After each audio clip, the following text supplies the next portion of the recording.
ନମସ୍କାର ଦର୍ଶକ ବନ୍ଧୁ, ଆଉ ଏକ ନୂତନ ଅଧ୍ୟାୟକୁ ଆପଣ ମାନଙ୍କୁ ସ୍ୱାଗତ। ଜ୍ୟୋତ୍ସ୍ନା ମ୍ୟାଡାମ ଆମର ବାଉନିଆ ପକଉଛନ୍ତି କାହିଁକି? କଣ ହେଇଛି? ବାଉନିଆ କାହିଁ ପକଉଛ?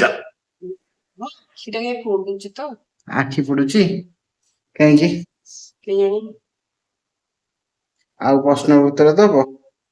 ହଁ ଦେବି ଆଉ। ମୋ ଗୋଡ ବିନ୍ଧା ହେଲା ତ ମୁଁ କହିଲି ତଳେ ବସିଯିବା। ଚାଲ ଯିବା ବାଲକୋନି ବନେଇବା। ଏଇଠି ଏଇଠି ଏମିତି ବୁଲିବି। ନାଇଁ ସେମିତି ବସିଥାଅ। ଏଇଠି ତୁମ ବସିଛି ତ? ଜ୍ୟୋତ୍ସ୍ନା ମ୍ୟାଡାମ ଆମର ଏଡିଟିଂ କରୁଛନ୍ତି। କଣ କରୁଛ ଏଡିଟିଂ? ଏଠି ବସିଲେ କଣ କର? କଣ କରନ୍ତି ଯେ ଏଡିଟିଂ କଣ କରୁଛ? ବାହାଘର କାମ କରୁଛି, ରଙ୍ଗ କରୁଛି ପୁରା। ଓହୋ, ଯିଏ ଯେତେ ବାହା ହବ ସବୁ ଦବ ଜ୍ୟୋତ୍ସ୍ନା ମ୍ୟାଡାମ ଆମର ଏଡିଟ କରିବେ। ନମସ୍କାର ଦର୍ଶକ ବନ୍ଧୁ, ଜୟ ଜଗନ୍ନାଥ। ଆଉ ଯଦି ଆପଣଙ୍କର ବାହାଘର କି ଜନ୍ମଦିନ କି ବ୍ରତଘର କି ଆନିଭର୍ସରୀ ପାଳନ କରନ୍ତି, ତାହେଲେ କ୍ୟାମେରା ସହ ଏଡିଟିଂ ଦାୟିତ୍ୱ ଆପଣ ମାନେ ଆମକୁ ଦେଇପାରିବେ। ତାହେଲେ ଏଇଠି ତମ ନମ୍ବର ଲେଖିକି ଛାଡିଦେବି ଆଉ। ହଁ, ଆରେ ତମେ ନମ୍ବର ପକଉନ? ସତରେ ନମ୍ବର ପକଉନ? ନମ୍ବର ଅଛି ଯେ ସେ ରିକ୍ୱେଷ୍ଟ ଆସିବ, ତାପରେ ଯାଇକି ନମ୍ବର ଶୋ କରିବ, ନହେଲେ କରିବନି। ଏମିତି? ଆଉ ପ୍ରଶ୍ନ ଉତ୍ତର ଦବ? କଣ କୋଶ୍ଚିନ୍ ଅଛି ପଚାର? କୋଶ୍ଚିନ୍ କଣ ଅଛି ପଚାରିବି?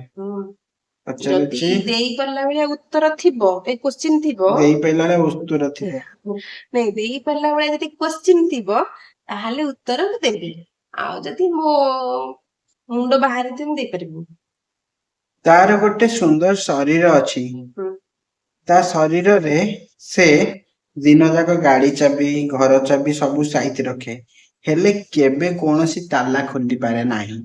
କିଏ ସେ? ତାଲା ଖୋଲି ପାରେ ନାହିଁ? ନା। ଚାବି ରଖିବା ଷ୍ଟାଣ୍ଡ?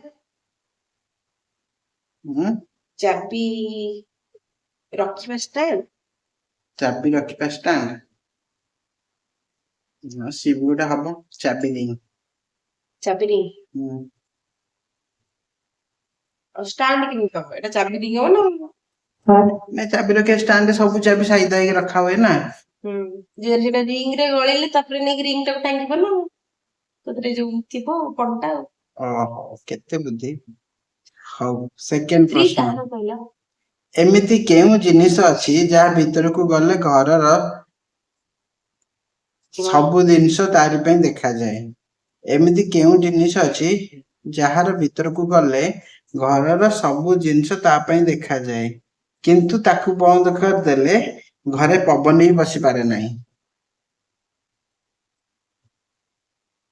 ଲାଇଟ୍? ଲାଇଟ୍? ଲାଇଟ୍ ବନ୍ଦ କରିଦେଲେ ପବନ ପଶିବନି? ଏଇ ଯୋଉ ଝରକା ଝରକା? ସେ ଏମିତି ଏକ ଜିନିଷ ଯାହାକୁ ଆପଣ ଯେତିକି ଧୋଇବେ ସେ ସେତିକି ଛୋଟ ହେଇଯିବ, ହେଲେ ସେ ଆପଣଙ୍କ ରଙ୍ଗ ବେରଙ୍ଗ ଶରୀରକୁ ସଫା କରିଦବ। ସାବୁନ ହେଇଥିବ।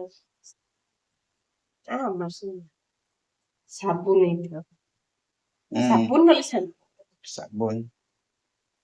ତାର ଦୁଇଟି ଗୋଲ ଗୋଲ ଆଖି ଅଛି, ଆଉ ତାର ଦୁଇଟି ଦାନ୍ତ ବି ଅଛି। ସେ ଦାନ୍ତରେ କପଡା, କାଗଜ ସବୁ କାଟି ପାରେ। ଗୋଲ ଗୋଲ ଆଖି, ତାପରେ ତାର ଦୁଇଟି ଦାନ୍ତ ବି ଅଛି। ଦାନ୍ତ ଅଛି? ସେ ଦାନ୍ତରେ ସବୁ କାଟି ପାରେ।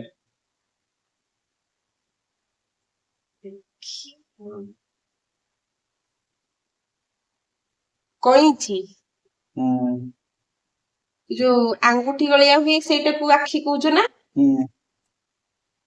ଦେଖିଲେ କେତେ ବୁଦ୍ଧି ମୁଁ। ସ୍ତ୍ରୀ କାହାର ସ୍ୱାମୀ ବୁଦ୍ଧି ହେଲେ ଅଟୋମେଟିକ ସ୍ତ୍ରୀ ବି ବୁଦ୍ଧି ହବ ନା? ସତ ନୁହଁ? ହଉ, କହୁଛ ତ। ଆପଣ ଗୋଟେ ବଡ ଗାଡି ଚଲଉଛନ୍ତି, ଆପଣଙ୍କ ସାମ୍ନାରେ ହଠାତ୍ ଗୋଟେ କୁକୁର ଆଉ ଗୋଟେ ବିଲେଇ ପଶି ଆସିବେ, ତାହେଲେ ଆପଣ କଣ କରିବେ? କାହାକୁ ବଞ୍ଚେଇବେ? କାହାକୁ ବଞ୍ଚେଇବେ? ଗୋଟେ କୁକୁର, ଗୋଟେ ବିଲେଇ ପଶି ଆସିବେ ଗାଡି ସାମ୍ନାକୁ। ଦି ଜଣଙ୍କୁ ବଞ୍ଚେଇବେ? କେମିତି? ବ୍ରେକ୍ ମାରିକି ଗାଡିର? ଆଚ୍ଛା, ହେଇଗଲାଣି। ହଉ ସରିଗଲା? 5ଟା ପ୍ରଶ୍ନ ସମାପ୍ତ। ଓ ଆଜି 5ଟି ଯାକ କ୍ୱେଶ୍ଚିନ୍ ପଚାରିଲି। ମୁଁ ସବୁ ଯାକ ଉତ୍ତର ଦେଇଛି ନା? ନାଇଁ 3ଟା ଉତ୍ତର ଦେଇନି। ହଉ ଦର୍ଶକ ବନ୍ଧୁ, ଆଜିର 5ଟି ଯାକ କ୍ୱେଶ୍ଚିନ୍ ଆପଣ ମାନଙ୍କୁ କେମିତି ଲାଗିଲା କମେଣ୍ଟ ମାଧ୍ୟମରେ ନିଶ୍ଚିନ୍ତ ମତେ ଜଣେଇବେ। ଆଉ ଭିଡିଓକୁ ଟିକେ ଲାଇକ୍ ଟିକେ ସେୟାର ଟିକେ କରିବେ। ଆଉ ସବସ୍କ୍ରାଇବ କରିକି ମୋ ଉପରେ ଟିକେ ଆପଣ ମାନଙ୍କର ଭଲ ପାଇବା ଆଉ ଆଶୀର୍ବାଦ ଟିକେ ରଖିଥିବେ। ଆଉ ମୁଁ ଯୋଉଟା କହିଲି ଆପଣ ମାନେ କେବେ ଭୁଲିବେନି। ଆପଣଙ୍କର ବାହାଘର, ବ୍ରତଘର, ଜନ୍ମଦିନ, ଆନିଭର୍ସରୀ ଯାହା ବି ଫଙ୍କସନ ହୁଏ ତାହେଲେ କ୍ୟାମେରା ଦାୟିତ୍ୱ, ଏଡିଟିଂ ଦାୟିତ୍ୱ ଆମକୁ ଦେବେ, ଖାସ୍ କରି ମତେ ଦେବେ। କଲା ତ। ହଉ ଆଜି ପାଇଁ ଏତିକି, ନମସ୍ତେ। ଭଲରେ ଥାନ୍ତୁ।